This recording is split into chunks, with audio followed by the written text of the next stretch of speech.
Oh, there we go. Okay, great. Thank you for the invitation. I have the unenviable position of coming last in this series of really good speakers, but I'm also the gatekeeper to the end of the day. So hopefully, I can live up to that. Today, I'm going to do two things. So one, for sure, we're going to get into this idea of competency-based ed, how it relates to assessment and measurement. But I also want to lay out like a really high-level framework just to think about assessment, its role, its purpose, how and why we could use it. And it relates to a lot of the conversations that we've been having today and in the last couple of days. And if I think back to Dr. Brumley's conversation yesterday about the various types of talks that he's had to give, you could see earlier before me, some people have pitched to VCs and others before.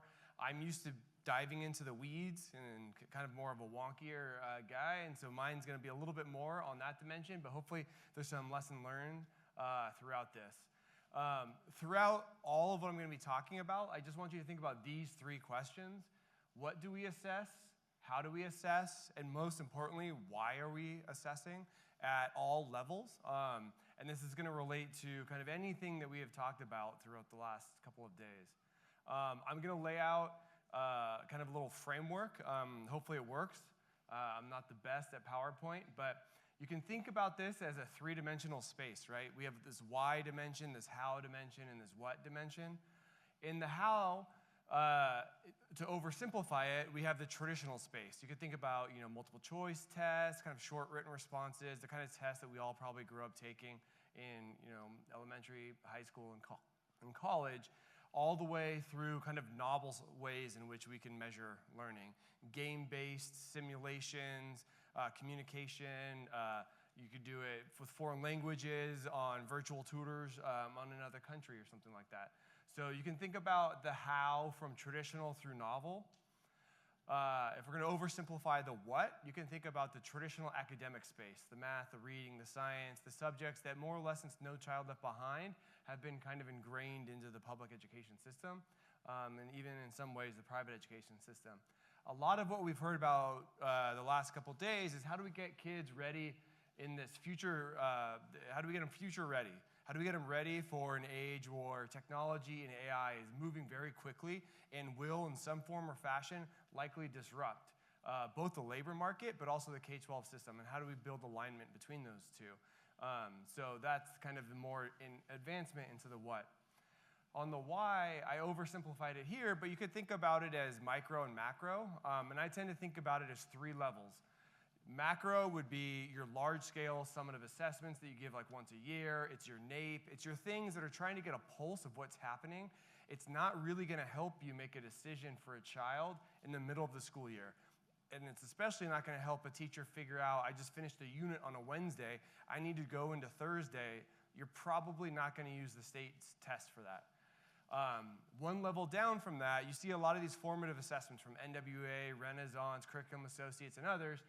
You assess students a couple times a year, so maybe quarter by quarter, you can use it to guide and measure progress on how kids are doing. But again, if I just finished something on a Thursday and I need to know how to move on to a Friday with my kids, it's not that helpful for that dimension, all the way down to that level of information. How do we collect information from kids quickly to help make local decisions, right? And so the why domain, I really think about it as like, what kind of decisions are you trying to make for what and for whom? And that should drive your why. And so I'm going to walk through a couple of examples here, and hopefully the animation works.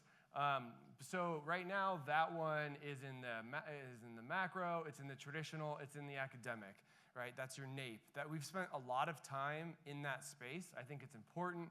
We heard a lot about Louisiana's accountability system and how it's based on iLeap scores and other things like that. That largely lives in that bucket. But what we need to keep in mind, like those are really important to make high-level governance decisions, maybe funding decisions, measure long-term progress for organizations, at times see how kids have mastered things over time. But it's not really going to give you nuanced information about children and how we do it now. It's not going to tell you anything really about these either like digital literacies or other critical competencies that we want kids to learn. The way that we measure that now, we just don't cover that well, right? Not to say that we don't need this space, but we need to think about either adjusting that space or creating other ones that can work in parallel to it.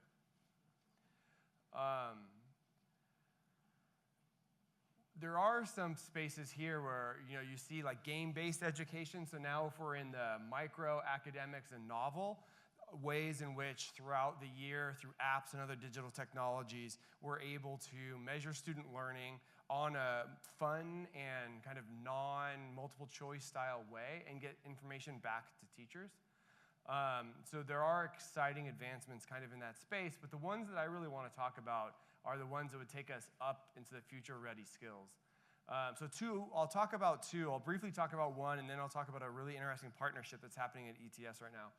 So one, an example, a few researchers at ETS are thinking about how you can build tools that both develop and measure empathy through scenario-based digital tools. So you present a scenario to a kid, see how they respond.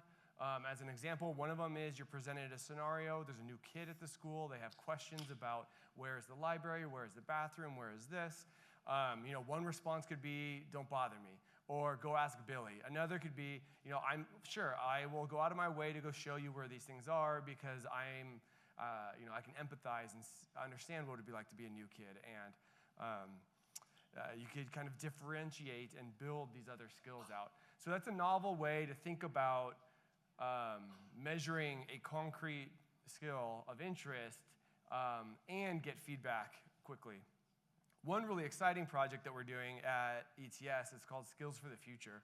It's a partnership with the Carnegie Foundation, and the core idea is to upend the Carnegie unit, to move away from thinking about education as butt and seat hours.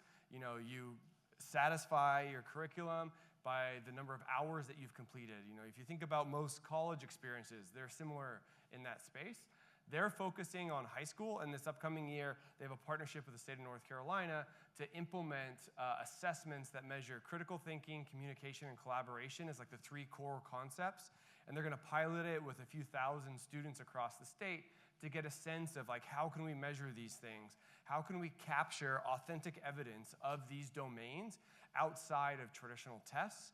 What kind of work products do we need? And how can we acknowledge that kids learn outside of the school system? How can we show that kids are mastering these things, not just in the school building, but with their peers, with their jobs, with the responsibilities that they have at their house?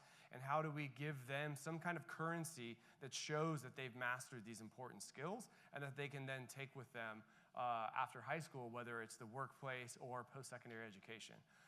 So it's a really exciting opportunity, and the core tenets of this are they want to measure new things in new ways to drive new insights.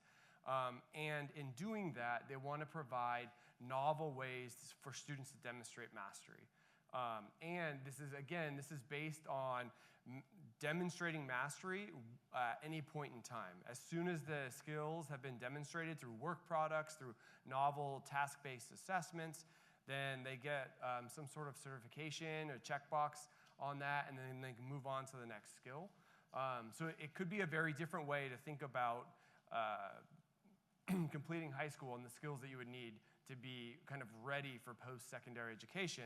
There is a lot of work to think about how this works in tandem with core subjects. I know we saw that document from the World Economic Forum where they said big data and all of these cool and exciting things are the wave of the future. In that same report, they greatly downweight reading and writing and math. But if you don't know math, I don't know how you do big data, right? So innovation in this space is important, but it can't supplant core education topics. It needs to be done in tandem with them because you still need core literacies to be successful in the future. But we need to think about cool and unique ways to measure this. All right, I'm going to keep going a little faster. I think the most exciting space to think about this, really, and I don't know of examples that do this well, is if you think about the NAEP, if you think about state summative assessments, how can we use that framework to make decisions around how school systems are doing, but for topics that we don't currently measure in ways that we don't currently measure? So how do we know that these school systems are creating students who are ready for the next generation of jobs? I don't have an answer to that, right? You'd have to wait down the road and say, like right now, some of our best data for that are like looking at labor market earnings or college graduation rates. That's helpful, but it's not actionable. It doesn't tell us what were the underlying skills that kids developed in high school that led to these labor gains or these graduation gains. And so I think that is going to take true partnership between communities, policymakers, assessment companies, the labor market to get a sense of what are the things that we need to measure, and then how do we think about building that into the K-12 system in a systematic way to measure progress over time. I would be remiss if we didn't talk about what about AI. And semi-facetiously, I go back to this. So AI is a new and novel topic. It doesn't change the questions that we need to ask. If anything, it elevates these. And we heard about some of them actually earlier. I was going to do a poll, how many of you have used ChatGPT and other things. Thankfully, we've seen that most of you have already used it. But there are fundamentally important questions, especially in K-12 when it comes to this. What data are being used to generate these tools? How are they being trained? What populations are in these data sets? What populations are part of these tools that teachers are using? For example, there is a growing wave of automated grading tools that exist out in there that are promising to reduce teachers' burden of grading. Most of these tools tell you nothing about how it improves the interactions between students and teachers. They don't tell you what the writing framework is it's developed on. What is a good idea of writing? If you think about writing as a construct, it is highly subjective, right? And most things in the world are not objective. So what are the values that are going into these tools? And these are the questions that you should be thinking about when you're presented anything AI. And that is true for almost all other forms of assessment as well. But in particular, like these three questions, getting good answers from vendors are really important. And I know we're running short on time, so I'll try and keep this short. What I really want to focus on, like, what are three ways in which we can kind of support innovation? I think the first is through policy. One of the cool things about this meeting was all of the ways in which we've heard that stakeholders have been able to work with policymakers to promote massive change. It's not easy to do. It takes a lot of behind-the-scenes work. It takes a lot of partnering with researchers and stakeholder communities. But in absence of policy, these innovations will just fizzle away, right? So if we don't change how we think about assessing in K-12, the vast majority of schools will still focus on math and reading because that's what they're held accountable to. There's very little room in the traditional framework for true innovation. So we need to work with policymakers to give schools and school systems and other opportunities for that innovation, right? So the previous speaker just saw one innovation in Florida is allowing people to kind of build a portfolio of school and schooling options for their kids. Why can't we do something similar with that with assessment? I also think we need to really focus on transparency, efficacy, and equity. And what I mean by transparency, like I said about writing, nothing is objective. When we go to make an assessment, there are all sorts of value-laden decisions that go into that. We just need to own that, and it needs to be transparent. How did you define what good writing looks like? What cultures does it represent? What languages does it represent? For whom does it represent? Who's at the table to write the test items? Who's there to define proficiency? Are these things actually effective? Is there a benefit to take this assessment? Is it actually improving teaching and learning? If it's not, we got to get rid of it. We got to move on to something different. And it needs to work for all kids. And it can't if it's not capturing all of the voices that are at the table, or that should be at the table. And so my last point is, and we've heard a lot of good stories about this too throughout the last couple days, is that we need to link these with systems and communities. Like, it can't just be a top-down approach, and it's very hard to do it if it's grassroots only. We need to connect communities and policymakers and systems together to actually promote this change. And I think that's why I'm really excited about this North Carolina initiative with Skills for the Future with Carnegie and ETS, because you have the state leadership, you have schools, you have 2 outside organizations who are working together to rethink essentially what a portrait of a graduate looks like within North Carolina. And that sort of effort is helpful, and they're doing it in a learning way. So they're starting small with a pilot, because if you start too big too fast and it doesn't work, then you kind of lost all of your trust with the community.